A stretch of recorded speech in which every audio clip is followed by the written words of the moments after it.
Le Sénégal, très bon réveil, une excellente journée à vous, amis téléspectateurs, en compagnie de nos programmes. À présent, à notre tour d'horizon de la presse de ce matin avec Grégoire Gomme. Grégoire, bonjour. Bonjour. Alors Grégoire, qu'est-ce qui marque les journaux ce matin? Le nouveau référentiel, bien évidemment, de ce gouvernement. Parlons-en ce matin, justement, avec le journal du groupe Avenir Communication, le quotidien, qui ont fait sa une. Aujourd'hui, le projet est là, signale le journal à sa une. Le chef de l'État, Bassirou Diomaye Diakhar Faye, et son premier ministre Ousmane Sonko.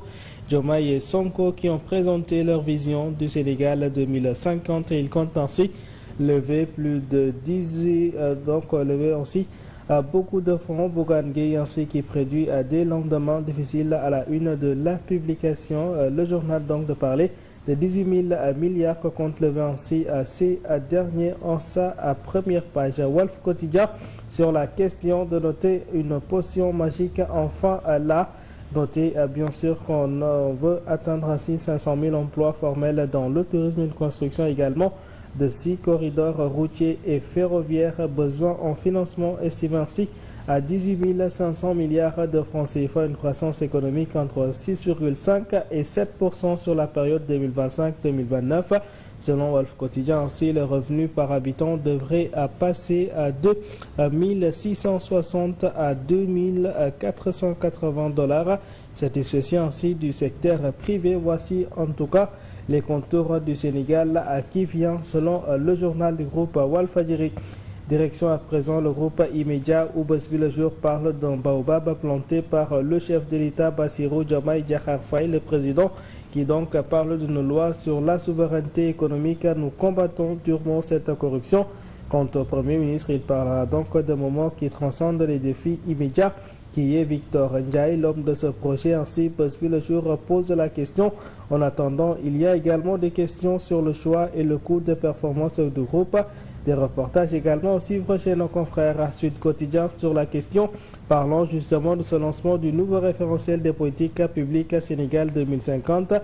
Titre Sénégal 2050 à l'ombre du baobab. Le président de la République, Bassirou Diomaye Faye, lui a livré sa vision de ce Sénégal et avec des référentiels présentés et déployés, nous devons consolider durablement une nation solidaire, résiliente et résolument ancrée dans la modernité, le progrès et le bien-être, dira-t-il dans les colonnes du journal.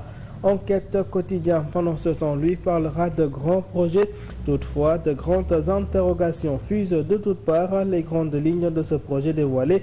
L'analyse des économistes Moubarak Lo et Maïssa Babou dans Enquête quotidien, l'opposition toujours pas convaincue. Des doutes également au niveau de la société civile selon Enquête quotidien. En attendant, donc, c'est une vision, c'est 1050 en chiffres et en lettres d'après la publication. Le journal donc de pointer aujourd'hui sur Victor Taille qui décortique ainsi l'agenda national de la transformation du pays. À la une justement du journal L'As quotidien. Il est là, l'homme de ce projet, d'après la publication.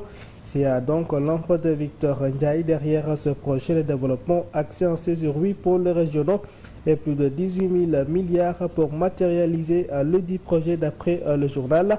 L'As quotidien donc qui nous parle aujourd'hui d'une croissance de 6,5% de l'économie et plus de 4 500 $ du produit intérieur brut par habitant. Les 4 grands moteurs de croissance et ses filières pour changer le visage de l'économie. Un défi phénoménal sur les 25 ans soulevé, accompagné près de 10 millions de jeunes à la recherche d'un premier travail. Les pôles économiques, le désenclavement, l'agriculture numérique, le tourisme, la santé, entre autres encore l'éducation et formation, électricité, subvention, tout ce qu'il faut savoir en tout cas, c'est avec cet homme Victor Ndiaye, l'ombre derrière le projet au bic rouge, s'il vous plaît.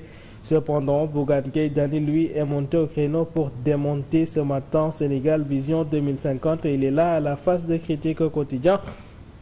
Contrairement au président Bassirou Diomaye Faye, au PM Ousmane Sonko, qui ont vanté les qualités intrinsèques du document référentiel Sénégal Vision 2050, le président de Gemsabop, les Djambar, lui, pense que c'est de la poudre aux yeux, du plagiat du plan Sénégal émergent avec les mêmes sommes au décalage de la vision en passant par la véracité des chiffres avancés par le PM, les déclinaisons quinquennales et décennales de la bonne gouvernance sans oublier la suppression de la subvention d'énergie Synonyme ainsi de hausse des coûts de l'électricité. Bougane Gueye Dany lui taille en pièces les arguments avancés par le régime en place. Le Peuple quotidien, de son côté, lui parlera d'un cocktail de plagiat et de réchauffé. Dixit Bougane Gueye Dany de l'esbrouf et l'arnaque intellectuelle.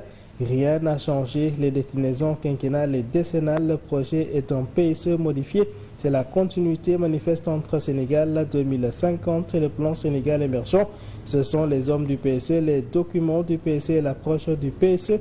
La vision n'en est pas une, juste une litanie de vœux pieux sans colonne vertébrale, avec surtout aucun changement clairement identifié sur les étapes clés.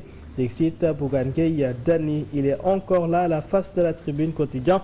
Selon lui, c'est l'approche du plan Sénégal émergent, les mêmes hommes, les mêmes documents.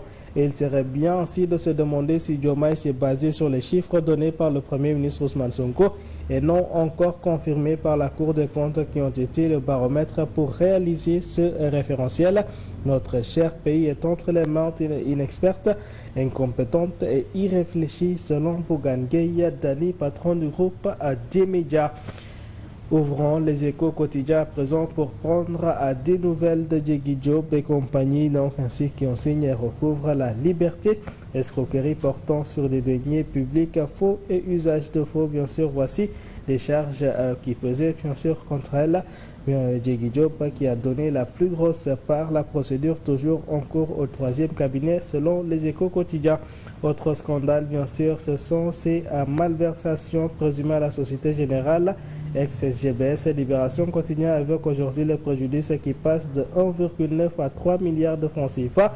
Selon le journal au papier noir, une délégation judiciaire du doyen des juges relance ainsi la dite enquête. Le Sénégal et bien sûr au Malawi, ce sera pour disputer cette 4e journée des éliminatoires de la Coupe d'Afrique des Nations Maroc 2025.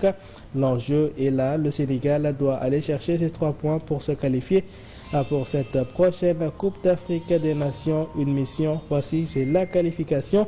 Vainqueur à l'aller 4-0, le Sénégal est ainsi à 90 minutes de se qualifier à la prochaine Coupe d'Afrique des Nations.